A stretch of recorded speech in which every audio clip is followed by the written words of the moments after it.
जय सियाराम। समाधानम कार्यक्रम धीरे धीरे आगे बढ़ रहा है। सत्र नंबर 40 में आप सभी का बहुत हृदय से स्वागत। आपके प्यारे प्यारे प्रश्नों को लेकर आपके प्रति धन्यवाद। एक संदेश के साथ आज के सत्र की शुरुआत की जाए। एक संत बोल रहे थे कि लक्ष्य की प्राप्ति कैसे हो।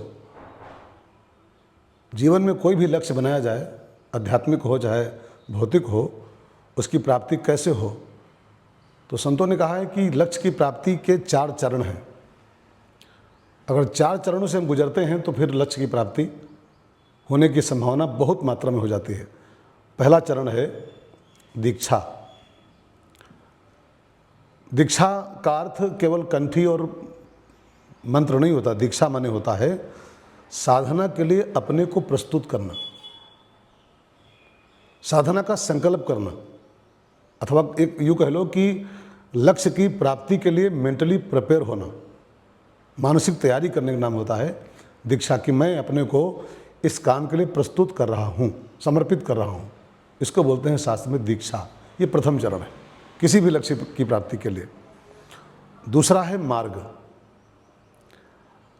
अब जहाँ तक पहुँचना है वहाँ तक पहुँचने का पहले संकल्प किया जाए कि हमको वहाँ पहुँचना है, लेकिन जहाँ तक पहुँचना है वहाँ तक पहुँचने का मार्ग भी हमको पता होना चाहिए। लक्ष्य की दिशा में जाना ही सही मार्ग है, तो इसका भी ज्ञान हमको होना चाहिए। लक्ष्य निश्चित हो, ये बढ़िया बात है। लक्ष्य में जाने का संकल्प भी हो हमारा, ये दीक्षा हो गई। लेकिन लक्ष्य को पाने का मार्ग ही न पता हो कि कौन सा रास्ता लक्ष्य तक पहुँचता है, तो कैसे पहुँच पाएंगे। तो मार्ग दूसरा चरण है। तीसरा है स्पष्ट लक्ष्य। मार्ग भी पता हो लेकिन स्पष्ट लक्ष्य ही न हो तो फिर रास्ते बहुत से हैं।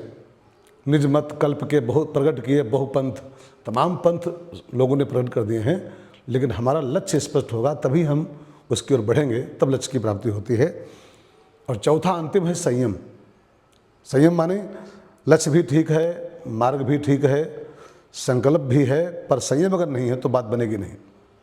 जैसे उदाहरण के लिए कार भी ठीक है, रास्ता भी ठीक है, ड्राइवर भी ठीक है, लेकिन ब्रेक फेल होगा तो कार कहाँ जाएगी। यदि आपका नियंत्रण ठीक नहीं अपने ऊपर है, अपनी इंद्रियों पर, अपने मन पर, बुद्धि पर, आँख पर, कान पर, तो बड़ी भयावह स्थिति का जन्म होगा जो जीवन में। हमारा जीवन कहाँ से कहाँ पहुँचाएंगे इंद्रियाएँ। इसलिए अपनी इंद्रियों पर, अपने मन पर हमारा संयम भी होना चाहिए, ब्रेक माना गया है। ये 4 स्तंभ हैं, दीक्षा, मार्ग, लक्ष्य और संयम। तो लक्ष्य की प्राप्ति हमको हो ही जाती है, इसमें कोई दो राय नहीं है। एक मैं प्रश्न ले रहा हूँ, ईश्वर शरण मिश्रा जी हैं गोंडा से। इन्होंने जब भी पूछते हैं तो बड़ा प्यारा प्रश्न पूछते हैं मिश्रा जी। इन्होंने पूछा है कि महाराज जी, आपने कथाओं में 2 प्रकार की बातें कही हैं, भिन्न भिन्न कथाओं में, कि भजन प्रसन्न मन से करना चाहिए, और कहीं कहीं आपने कहा है कि आंसुओं से के साथ करना चाहिए, आंसुओं से भरी आंखें हों तब भगवान सुनते हैं, भाव से करो भजन। तो इसमें डाउट ये है कि आंसुओं की पुकार ज़्यादा सुनते हैं भगवान, कि प्रसन्न मन से भजन किया जाए उसको जल्दी सुनते हैं, प्रसन्नताम। अब ये बातें 2 तो कथाओं में आती ही हैं कि प्रसन्न मन से भजो, आंसुओं के साथ भजो। तो आप एक दोहा सुनो मिश्रा जी। बालकांड में एक दोहा है, उसमें ये दोनों बातें एक साथ आई हुई हैं। उन्हें दोनों बातें होनी चाहिए, मन प्रसन्न हो, आंखों में आंसू हों।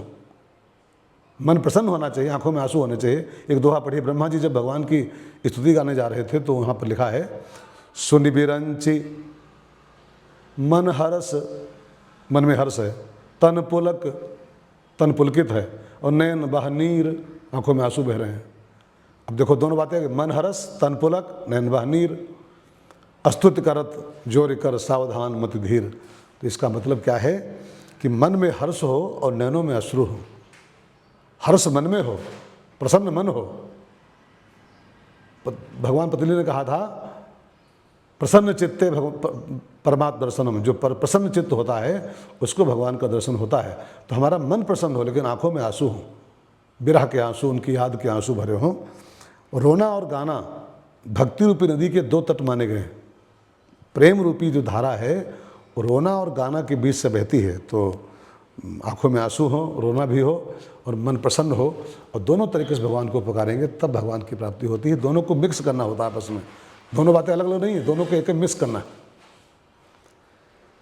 एक प्रश्न सुनील कपूर साहब का है, बहुत प्यारा प्रश्न पूछे हैं कि महाराज जी, एक राम दशरथ कर बेटा, एक राम घट घट में बैठा, एक राम का सकल पसारा, और एक राम सब जग से न्यारा, तो ये 4 राम कौन कौन से हैं? 4 राम कौन कौन से लिखे हैं इसमें हैं? तो कपूर साहब बहुत गहराई से इस कहावत को पढ़िए तो इसमें 4 राम है ही नहीं। इसमें शब्द का प्रयोग किया गया है एक राम। ये 4 राम नहीं, एक राम, एक राम, एक राम, हर जगह एक शब्द लगा हुआ, एक राम, एक राम। मने एको हम द्वितीयो नास्ति, मैं केवल एक ही हूँ, मैं दो हूँ ही नहीं। वो कहावत के तौर पर कहा गया है, लेकिन उसको गहराई से जब पढ़ो तब लगता है कि एक राम, एक राम, एक राम। दूजा राम कहीं लिखा है कि एक राम दशरथ कर बेटा, दूसरा राम घट घट में लेटा, तीसरा राम, चौथा राम नहीं लिखा है ना। एक राम, एक राम, बस वही एक राम दशरथ कर बेटा, वही एक राम घट घट में लेटा, वही एक राम का जगत पसारा, वही एक राम सब जग से न्यारा। शंकर जी माता सती से कहते हैं सोई राम, सोई एक, वही एक राम, सोई राम व्यापक ब्रह्म भुवन निकाय पति माया धनी, अवतर्यो अपने भगत हित निज तंत्र नित रघुकुल मणि। सोई राम, वही एक राम दशरथ का बेटा बन के आता है, वही राम घट घट में लेटा हुआ है, सब एक ही राम है। कपूर साहब, इसमें दूसरे राम की कल्पना करना पाप है। जय सिया राम। अगले सत्र की प्रतीक्षा में हम सब रहें और अपने प्रश्नों को भेजते रहें, जिससे उनका उत्तर देने में हमको आनंद की अनुभूति हो। जय सिया राम।